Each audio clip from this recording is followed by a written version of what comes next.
Өнгөрсөн онд хотын захирагч нийтийн тээврийн парк шинжилэл хийх захирамж гаргасан. За тус захирамжийг хэрэгжүүлэхэд шаардлагатай хөрөнгийг нийслэлийн нийтийн тээврийг хөгжүүлэх сангаас гаргах юм а. Угсраа 40, их багтаамжийн 120, дунд багтаамжийн 40 ширхэг автобусыг авахар болсон юм. За мэдээж энэ ажлын гүйцэтгэгчийг тендерийн дагуу шалгаруулах байсан ч Эколог Бус компанид өгчихсөн гэж тэд ярьлаа.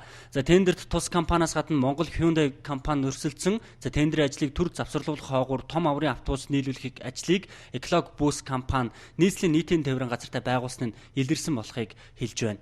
Хувийн одоо манай нэгтгэлийн зүгээс 11 хувийн авто компанийн нэгтгэлийн зүгээс бол энэ автобусыг авахгүй, бид нэр энэ автобусыг хэрэглэхгүй. Энэ бол стандартын шаардлага хангаагүй, туршилтанд ороогүй, тийм ээ. Нийтийн тээврийн үйлчлэгээнд хүмүүсийн амь насыг тээж явахад аюулгүй байдлыг хангаж чадахгүй гэдэг үүднээс бид энэ автобуснаас татгалцсан. Тэглээч энэ автобус нь болохоор зах зээлийн үнийн дүнгээр одоо байгаа өртөгтэй автобуснаас хамаагүй үнэтэй $135,000 ам долларын үнэтэй. Тэгээд энэ автобусыг биднэрт одоо ганц далаалгаад байгаа юм байгаа юм л да. Монгол инженерийн ухаанаар бүтсэн гэж байгаа.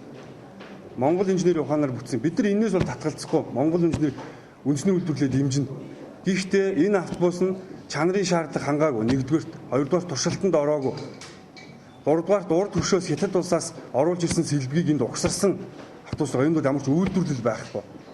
Экобус компаниг сонгож парк шинжилэл хийхгүй байх олон шалтгаан бий гэж тэдгээр хүмүүс дурдж байна. За тендерийн маргаанаас гадна үнийн хувьд дэлхийн зах зээлийн үнээс хэд дахин үнэтэй гэж эдгээр эрхмүүд ярьлаа. За тус компанитай тендерт оролцож байсан Монгол Hyundai Motors компани 45-аас 80 мянган $аар автобус нийлүүлэх саналыг мэдүүлж байсан. За гэтэл Эколог Бус компани 160 мянган $-аар үнэ хэлээд одоо 135 мянган $-ыг нэг бүрийн үнэтэй 20 автобусыг 10 дугаар сарын 24-нд нийлүүлэхээр зэгсэн гинэ. За үнэн өндрөөс гадна холбогдох стандарт аюулгүй байдал хангагдаагүй болохыг батлана гэж эдгээр хүмүүс ярьлаа. Нийслэлийн нийтийн тээврт явуулах боломжтой автобус үйлдвэрлэж байна гэдэг дүгнэлт байхгүй.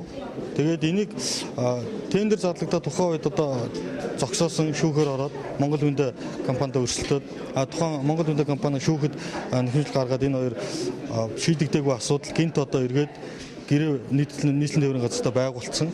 Тэгээ энэ автобуснуудыг одоо ингээд явуулах боломжтой гэдэг ингээд оруулаад ирсэн одоо гинтийн зүйл одоо энэ одоо ямар үндслээр тендергүй хийж одоо ингээд автобуснуудыг оруулж ирж одоо Экобус гэдэг Эколог Бус компаниас одоо энэ автобуснуудыг шугам үйлчлэнд явуулах эрхээ авчваа тий энэ гэрээ байгуулагдчихваа гэдэг нь одоо хууль бус үйлдэлгээл ойлгох. Энийг одоо шууд авилгатай тэмцэх газар одоо шалгуулаа.